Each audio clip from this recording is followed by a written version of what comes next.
नमस्कार सांग माने मु लिपि स्वागत करुच्ची आउ गोटे नुआ वीडियो को सांग माने आज आमे बनाइबा बीटरूट रे परोटा।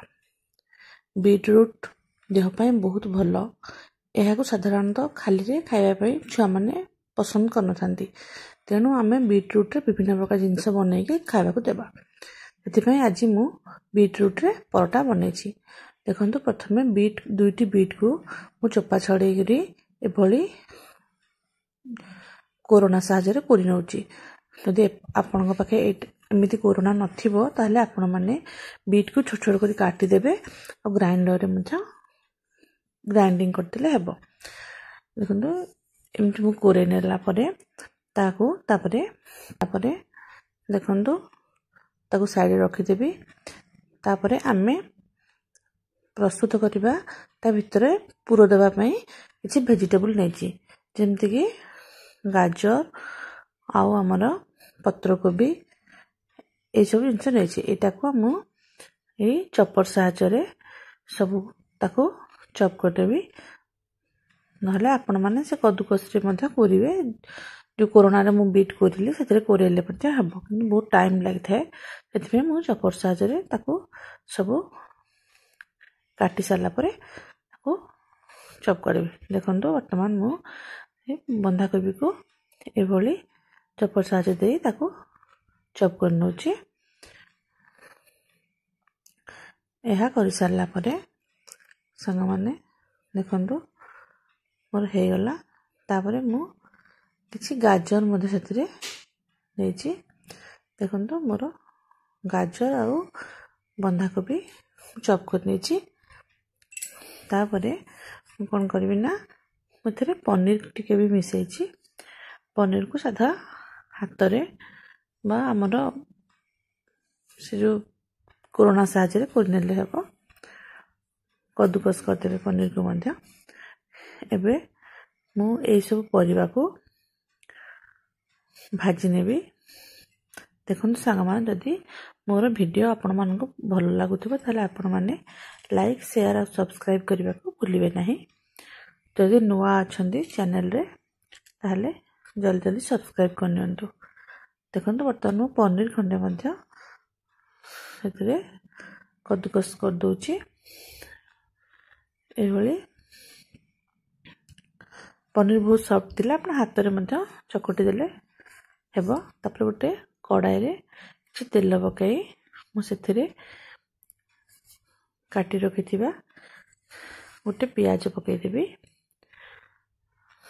देखंतु सांग माने काटी रखिथिबा प्याज टिके पकाई देली। तापरे प्याज टिके कलर चेंज हे गेले मु सेथिरे किछि अदा पकाई नेछि। साधारणतः परोटा रसुण मु व्यवहार करने आपण मन चाहिले पकाई परिबे। आ गोटे कंचा लंका पकाइछि। आपण मन जदि राग खाइबा को पसंद ताहले आपण अधिक लंका पकाई पारंती। एहा टिके भाजी हो गला परे मु जो परिबा काटी के रखिथिली बंधा कोबी आउ गाजर ताको पकाई नेबी। एहा सब भाजी हे गला परे 5 मिनिट खंडे भरसे भाजी हे जिवो। भाजी हे गला परे देखंतु सेथिरे मु लूण पकाई नउची। आउ मु एठी मैगी मसला व्यवहार करछि। आपण माने चाहिले अलगा किछि मसला व्यवहार करिवे। मैगी मसला फ्लेवर टा मते बहुत भल लागे तेनु मैगी मसला व्यवहार करछि। तापर जो पनीर मु रखिथिली से पनीर को मध्य एथिरे पकाई नेछि। सब को भलो भाबरे मिसै दे गोळे नेबी। देखंतु मोर प्राय पूरा प्रस्तुत होई साछि। मु प्रथमे पूरा करके रखी देली। पूरा के ठंडा हला परे तापरे परोटा करले परोटाटे फाटी न थाए। नहले गरम लागी अटा रो पूरा फाटी की बाहर को पळे आसीबो। देखंतु तो धनिया पत्र किछि काटी के मिसै दोछि। तापरे मोर पूरा प्रस्तुत होई साछि। आको मु अलगा जगह को काढी नेबी।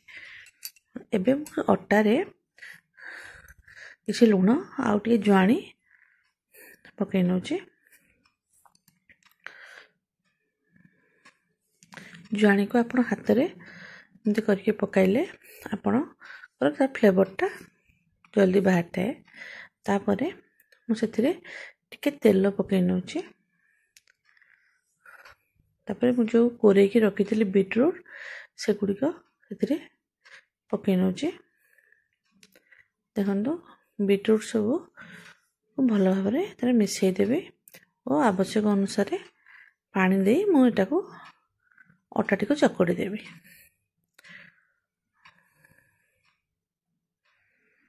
ଧୀରେ ଧୀରେ ଆପଣ ଯେତିକି ଦରକାର ଆବଶ୍ୟକ ଅନୁସାରେ, କାହିଁକିନା ବିଟରୁଟ୍ରୁ ମଧ୍ୟ ପାଣି ବାହାରିଥାଏ, ଆପଣ ବେଶୀ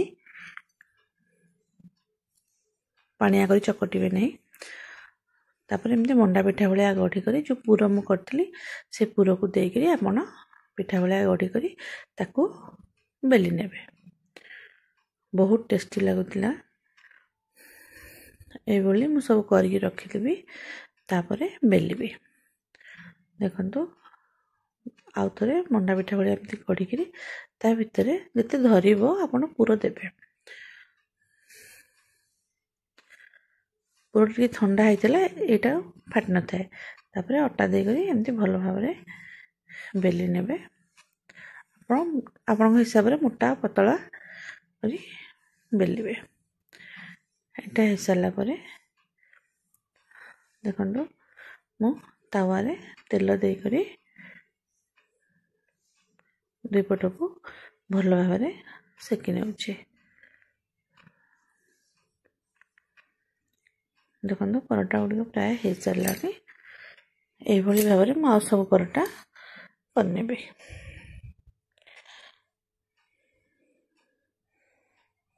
ଦେଖନ୍ତୁ ମୋର ବିଟରୁଟ୍ ପରଟା ପ୍ରସ୍ତୁତ ହୋଇସାରିଛି। ବର୍ତ୍ତମାନ ମୁଁ ଆକୁ ପ୍ଲେଟ୍କୁ କାଢ଼ି ନେଲି।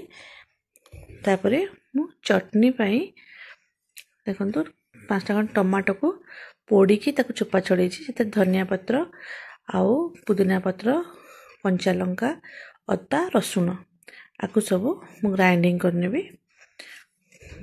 ଗ୍ରାଇଣ୍ଡିଙ୍ଗ କରିସାରିଲା ପରେ ସେଥିରେ ଲୁଣ ପକାଇଦେବି।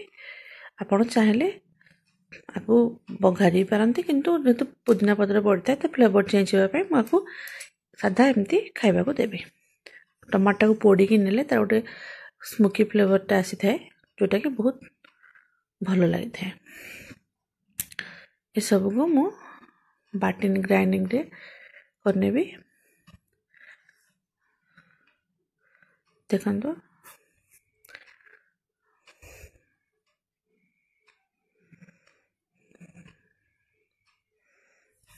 ଆଉ ଫାଳେ ଲେମ୍ବୁ ଚିପୁଡ଼ି ଦେବି।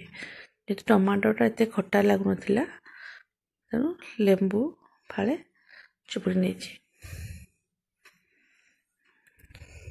ଏବେ ଆମର ଆବଶ୍ୟକ ମୁତାବକ ଲୁଣ ପକାଇଦେଲି। ଦେଖନ୍ତୁ ଆମର ଚଟନି ପ୍ରସ୍ତୁତ ହୋଇଗଲା। ଏବେ ଗରମା ଗରମ ବିଟରୁଟ୍ ପରଟା ସହିତ ଚଟନି ହେଇଯାଇଛି। ଧନ୍ୟବାଦ ସାଙ୍ଗମାନେ, ନମସ୍କାର।